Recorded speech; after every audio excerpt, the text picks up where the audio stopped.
नमस्कार दोस्तों, स्वागत है आपका अपने YouTube channel yes study by Bhanu sir पर। आशा है कि आप सब लोग अच्छे होंगे, स्वस्थ रहें, मस्त रहें। और अपना चल रहा है टॉपिक मेवाड़ का इतिहास। काफ़ी साथियों का कमेंट आता है कि सर मेवाड़ का इतिहास काफ़ी लंबा हो गया है, तो मैं आपको बता दूं कि अभी 2 से 3 वीडियो और मेवाड़ के इतिहास के आपको मिलेंगे। ऐसा नहीं है कि हम बीच में किसी टॉपिक को छोड़ेंगे नहीं, जो शुरू किया है उसको ख़त्म भी करेंगे। इसीलिए अभी 2 से 3 वीडियो मेवाड़ के इतिहास के और रहेंगे आपके सामने। देखो, जो हम लगातार पढ़ रहे हैं मेवाड़ का इतिहास, मेवाड़ के इतिहास में हमने देखा लास्ट जो मेवाड़ के शासक थे प्रताप के बारे में, महाराणा प्रताप की कुछ विशेष रिवाइज करवा देता हूँ, विशेष बातें। उसके बाद हम पढ़ेंगे महाराणा प्रताप के पुत्र अमर सिंह के बारे में। देखो, महाराणा प्रताप की विशेष बातें जो मैं बताऊंगा कि महाराणा प्रताप राजा बनते हैं कब? 28 फरवरी 1572 को। तारीखों का ध्यान रखें। कई साथी कमेंट करते हैं कि सर तारीख आगे पीछे हो रही है, तो ध्यान रखें। महाराणा प्रताप 1572 में मेवाड़ के शासक बनते हैं। उसके बाद उनके बात करें, प्रताप का जो जन्म है, प्रताप का जन्म होता है, कब होता है प्रताप का जन्म? 9 मई 1540। ओके। उसके बाद हम बात करेंगे प्रताप के टाइम, जब प्रताप मेवाड़ के शासक थे तो दिल्ली के शासक या हिंदुस्तान के मुगल शासक थे कौन? अकबर। कौन थे? अकबर। और अकबर उस टाइम चित्तौड़ को या मेवाड़ को जीतना चाहता था। उसने क्या किया कि सबसे बड़ा जो ठिकाना है राजस्थान का, जो मेवाड़ है, तो मेवाड़ पर कब्जा कर लिया जाएगा तो सभी ठिकाने मेरे अधीन हो जाएंगे। तो सबसे पहले वो क्या करता है? सबसे पहले वो अपने दूत भेजता है, शिष्टमंडल जिसको बोला जाता है। सबसे पहले जिसमें भेजता है किसको? जलाल खां को। ध्यान रखें, ये बात हम पढ़ चुके हैं। जलाल खां ये जाते हैं 1572 में, नाम है इनका जलाल खां कोरची। उसके बाद जयपुर का राजकुमार जाता है मानसिंह कछुआ, ये जाते हैं जून 1573।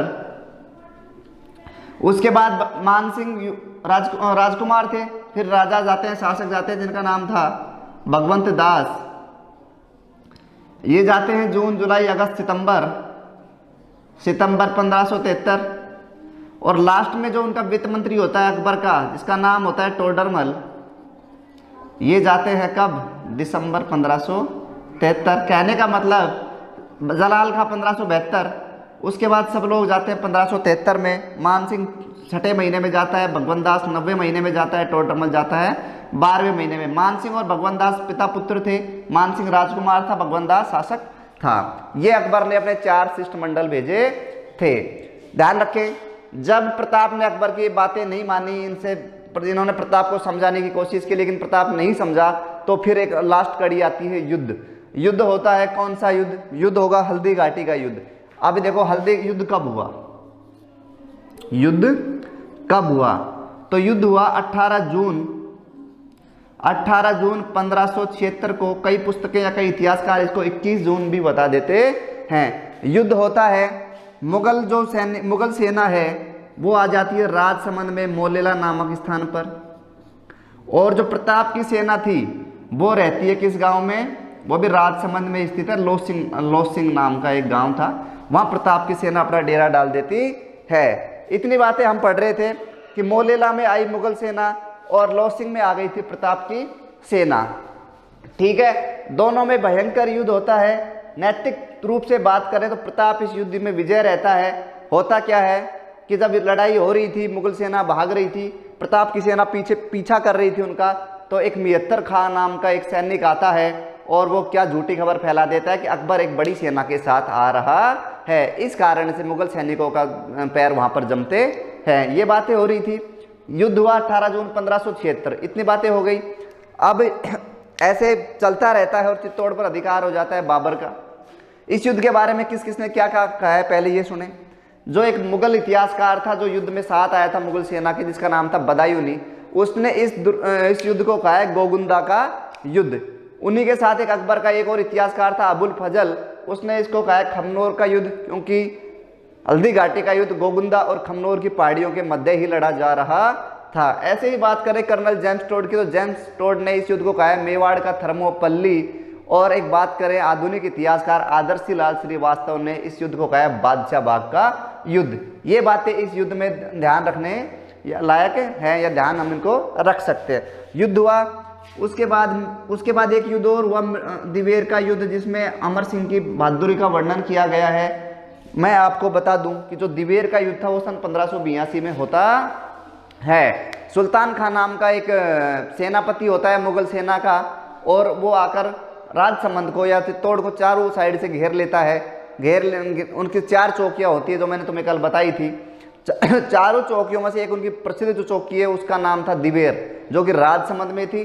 दिवेर पे प्रताप की सेना अचानक अटैक करती है, और कहा जाता है कि जो अमर सिंह थे, महाराणा अमर सिंह, उन्होंने जो सेनापति था सुल्तान खां, उसको घोड़े पर सवार सुल्तान खां को बीच में से काट दिया था घोड़े सहित। इतना उस टाइम अमर सिंह की उम्र मात्र 17 वर्ष थी, और कई इतिहासकार मेवाड़ के शासकों को दबाने के लिए कहते हैं कि उस टाइम जब वो सुल्तान खां वहाँ पर हमला करने गया तो अमर सिंह छोटा था। तो उसके लिए कई बातें कही जाती हैं कि हरे घास की रोटी थी, उसको जब बिलावड़ा लेके भग गया तो क्या नाम है, राणा जो राजकुंवर है उदास हो जाते हैं। और उसके बाद ऐसे वो लाइनें हैं, हरे घास की रोटी थी जब बिलावड़ो ले भाग्यो। तो उसमें क्या था कि अमर सिंह और क्या उसमें राणा का सोया दुख जगा था, ऐसी कुछ बातें कही जाती हैं, लेकिन ये सारी बातें ऑथेंटिक नहीं है, गलत बातें हैं।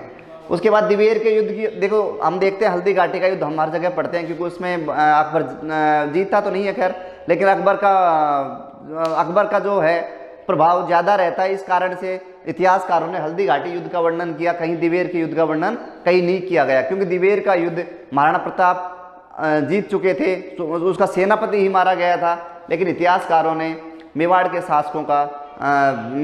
जो शासकों का प्रभाव था उसको हर जगह दबाने की कोशिश करी है। बात करें मृत्यु, महाराणा प्रताप की मृत्यु कब हुई थी, तो हम बात कर रहे हैं महाराणा प्रताप की मृत्यु हुई थी 19 जनवरी 1597। सुने, जो मुगल सेना का जो अंतिम जो सैनिक अभियान था वो हुआ था सन 1585 में। उसके बाद 1597 तक कोई सैनिक अभियान या कोई भी मेवाड़ पर हमला नहीं किया। ये था महाराणा प्रताप की जो हम पढ़ चुके हैं वो विशेष जानकारियां। कल कुछ कमियां आ रही थी, लोगों के बार बार कमेंट आ रहे थे, तो वो सारी जानकारियां यहाँ से देख लें। उसके बाद आज हम पढ़ेंगे मेवाड़ के युवराज, महाराणा प्रताप के टाइम में युवराज थे अमर सिंह के बारे में।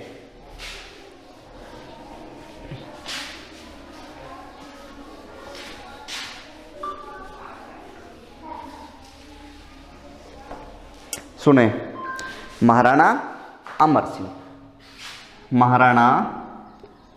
अमर सिंह प्रताप के पुत्र थे। सबसे पहली बात, अमर सिंह किसके पुत्र थे? प्रताप के। जन्म इनका होता है 1559। मैंने तुम्हें लास्ट पीछे वाले वीडियो में बताया था कि जो उदय सिंह होते हैं वो इनको एकलिंगनाथ जी के मंदिर में लेकर जाते हैं और 1559 में इनका जन्म होता है। ऐसी बातें हमने पढ़ी है। इनका जन्म कहाँ हुआ था? इनका जन्म हुआ था मचींद महल। कौन से महल?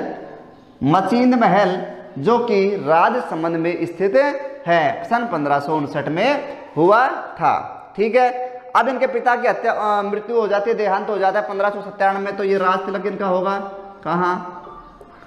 देखो 1585 में क्या होता है, चित्तौड़गढ़ दुर्ग को अकबर के अधीन हो जाता है वो।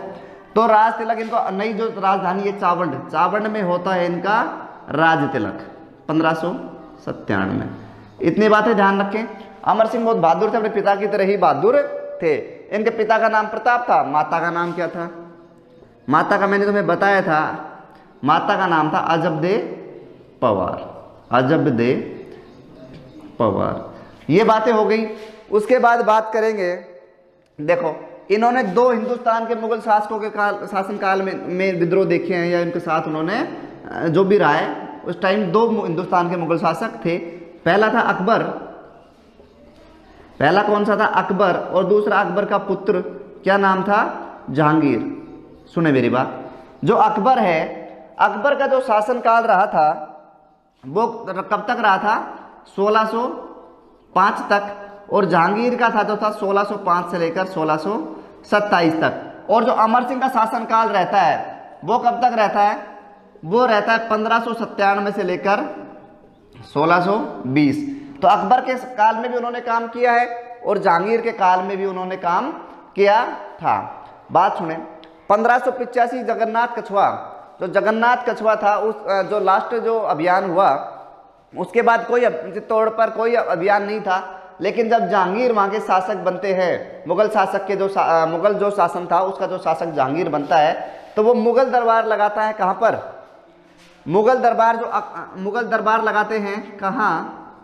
सुने, मुगल दरबार उन्होंने लगाया कहाँ? अजमेर दुर्ग में, या उस दुर्ग को बोलते हैं मैगजीन दुर्ग। 1613 से लेकर 1616 तक मुगल दरबार जहांगीर ने लगाया, 1613 से लेकर 1616 तक। और मुगल दरबार में उनके जो युवराज था खुर्रम, जो बाद में जाकर शाहजहां का नाम से प्रसिद्ध होते हैं, खुर्रम को क्या करते, वो बार बार मेवाड़ भेजते और वहां पर युद्ध करवाते या वहां पर नुकसान करवाते।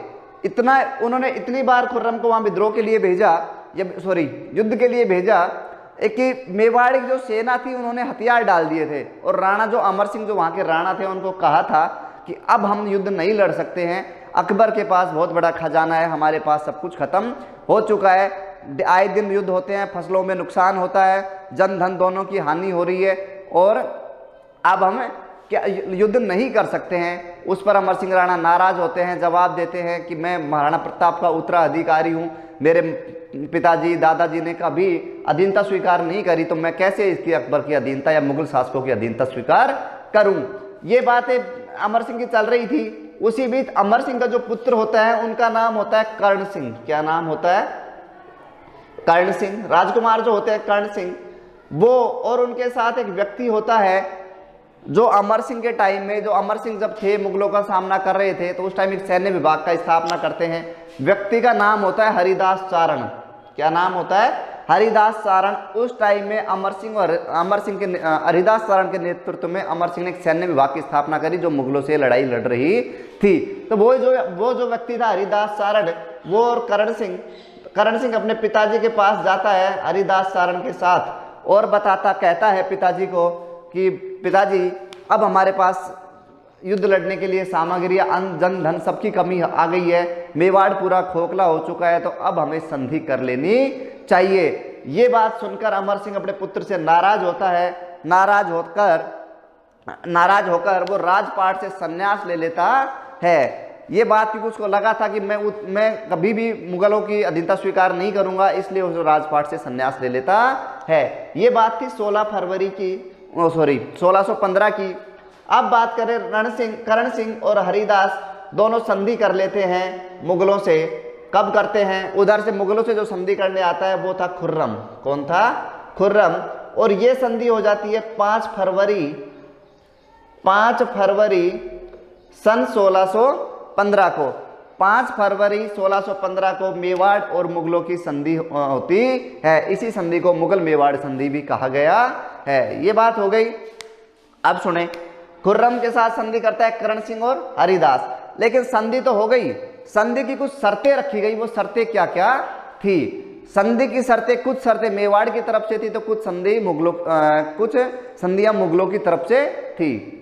बात करें पहली संधि, जब पता था कि अमर सिंह इतना इस अधीनता से खपा हो चुका था कि उसका ना माइंड काम करता था, ना उसका दिल दिमाग कुछ भी काम नहीं कर रहा था। अमर सिंह, अब कर्ण सिंह की तरफ से कुछ प्रस्ताव रखे गए कि मुगलों के दरबार में मेवाड़ का महाराणा उपस्थित नहीं होगा, मेवाड़ का जो राजकुमार होगा, युवराज होगा, वो उपस्थित होगा।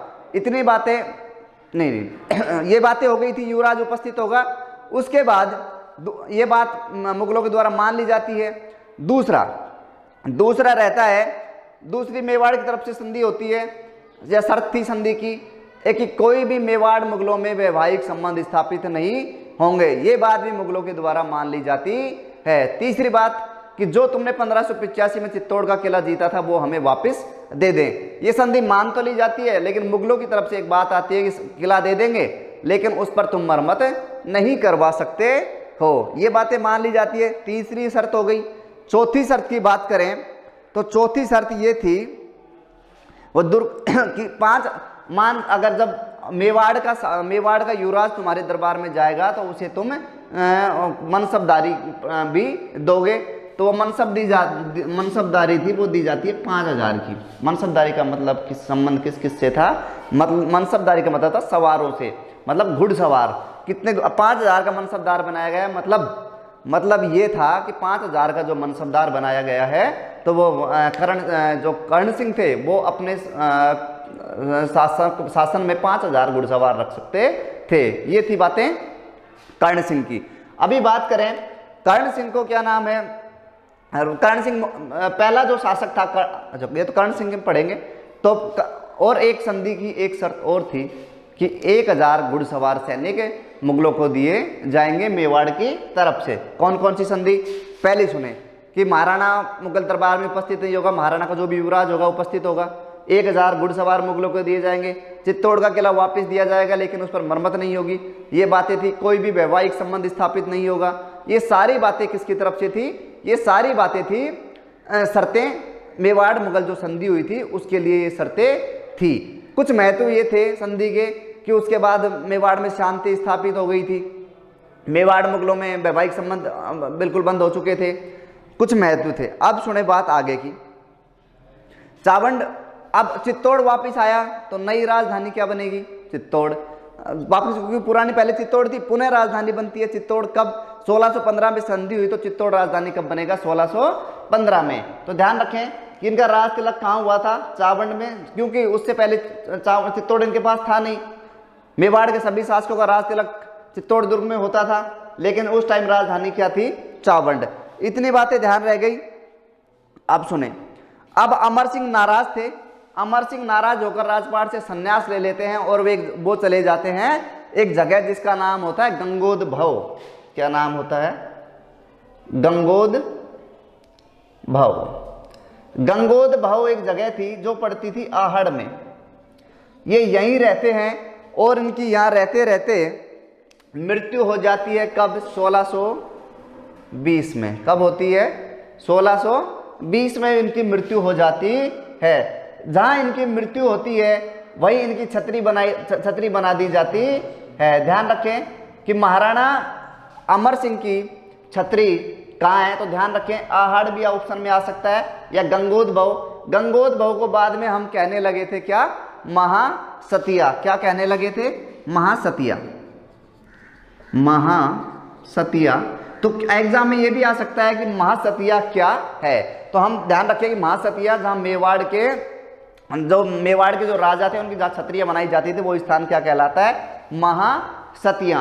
तो ध्यान रखें पहली छतरी महासतिया पर किसकी थी? अमर सिंह की। एग्जाम में आया हुआ सवाल है महिला सुपरवाइजर में कि महासतिया पर बनी पहली छतरी किस मेवाड़ के शासक की थी? तो हम बता देंगे कि जो पहली छतरी थी वो मेवाड़ के शासक अमर सिंह की जो पहली छतरी थी मेवाड़ के शासक की, और दूसरी छतरी इन्हीं के पुत्र जो उत्तराधिकारी था कर्ण सिंह, उसकी थी। एक चीज ध्यान रखें, एक था महासतिया और दूसरा था महासतियों का टीला।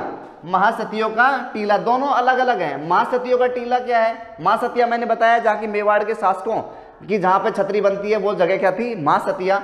और महासतियों का टीला जो हम पढ़ते हैं बागोर सभ्यता, बागोर सभ्यता में महासतियों का टीला हमें मिलता है। उत्खनन क्षेत्र है ये महासतियों का टीला। महासतियों का टीला ये बागोर सभ्यता का एक उत्खनन क्षेत्र है जो कोठारी नदी के नजदीक है और जो भीलवाड़ा में स्थित है। ध्यान रखें महासतिया और महासतियों का टीला दोनों अलग अलग चीज है। ये जो महासतिया है ये क्या कहलाया? ये कहलाया कि मेवाड़ के जो राजा है उनका जो शाही शमशान घाट है वो क्या कहलाएगा? महासतिया। ये बात थी। अब अमर सिंह 1620 में अमर सिंह की मृत्यु हो जाती है या अमर सिंह का देहांत हो जाता है। अब हम पढ़ेंगे किसके बारे में? कर्ण सिंह के बारे में।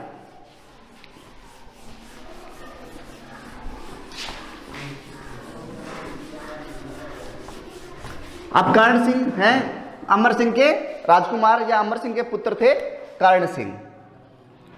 सुने कर्ण सिंह की उपलब्धियां क्या क्या थी।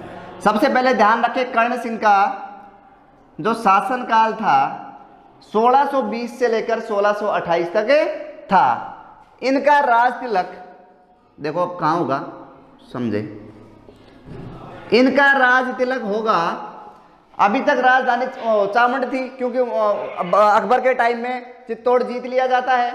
अब जब मेवाड़ मुगलों की संधि हुई तो चित्तौड़ वापस आता है मेवाड़ के पास और वापस राजधानी क्या बन जाती है, चित्तौड़। और अब कर्ण सिंह का जो राज तिलक है वो 1620 में होता है, कहाँ, चित्तौड़, चित्तौड़ दुर्ग में। ध्यान रखें, चित्तौड़ दुर्ग वापस इनको मिल जाता है। वैसे राजपाट संभाल रहे थे कर्ण सिंह 1615 से, लेकिन पिता के देहांत के बाद 1620 में पिता का देहांत हुआ, तब इनका राज तिलक हुआ। कार्य ये कर रहे थे 1615 से, क्योंकि इनके जो पिता थे अमर सिंह वो तो चले गए थे कंगोद भाव या आहड़, वहीं रहते थे सन्यास के रूप में। उसके बाद हम बात करेंगे, राज तिलक हो गया 1620 में, कहा, चित्तौड़। अब इन्होंने क्या क्या इनकी उपलब्धियां थी, ध्यान रखें। इन्होंने, हमने पढ़ा पिछोला झील, पिछोला झील में एक मंदिर हमने पढ़ा था, जग मंदिर। पिछोला लेक पर एक मंदिर था, जग मंदिर। और जग मंदिर का जो निर्माण है वो कार्य शुरू किसने करवाया था, वो कार्य शुरू करवाया था कर्ण सिंह ने। ध्यान रखें, सन 1622 में जहांगीर अपने शाहजहां अपने पिता के विरुद्ध एक अभियान शुरू कर देते हैं। अभियान शुरू किया और तो वो आ जाते हैं कर्ण सिंह के पास और कर्ण सिंह उनको शरण देते हैं, कहाँ, जग मंदिर में। जग मंदिर में उनको रखा जाता है। बात करें, कर्ण सिंह वो पहला शासक है जो मुगल दरबार में गया था। कर्ण सिंह को 5000 का मनसबदार बनाया गया था। प्रथम मुगल शासक अगर पूछ ले जो मुगलों के प्रथम मेवाड़ का शासक जो मुगलों के दरबार में गया था तो वो था कर्ण सिंह। अब कर्ण सिंह ने किस जग मंदिर का कार्य शुरू करवाया था, इतनी बातें ध्यान रह जाएं।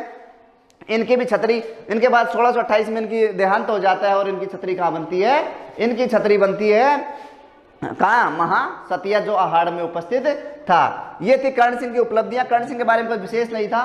कहा जाता है कि कर्ण सिंह और शाहजहां जब अपने पिता से विद्रोह करके कर्ण सिंह के पास आता है तो कर्ण सिंह और शाहजहां में इतनी मित्रता हो जाती है कि उन्होंने अपनी पगड़ियां एक दूसरे को पहनाई थी। और ये भी कहा जाता है कि पिछोला लेक के पास एक हवेली है, वो जो पगड़ियां थी वो उसी में रखी गई है आज भी। ये था कर्ण सिंह के बारे में। कर्ण सिंह का शासनकाल 1628 में खत्म होता है।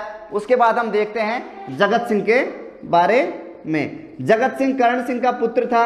अब कर्ण सिंह जब शासक बना था तो अब कौन जाएगा मुगलों के दरबार में, उस टाइम युवराज थे जगत सिंह। कर्ण सिंह की हत्या के बाद जगत सिंह वहां के शासक बनते हैं। और जगत सिंह के बारे में हमने देखा कि एकमात्र ऐसा ये जगत सिंह मेवाड़ का शासक है जिसने ओनली शाहजहां के कार्यकाल में काम किया। मुगलों से संधि हो चुकी थी, अब शाहजहां एकमात्र शाहजहां ही थे जो शाहजहां के टाइम में थे। जगत सिंह को क्या कहा जाता है, सुने, इसको मिटा देते हैं।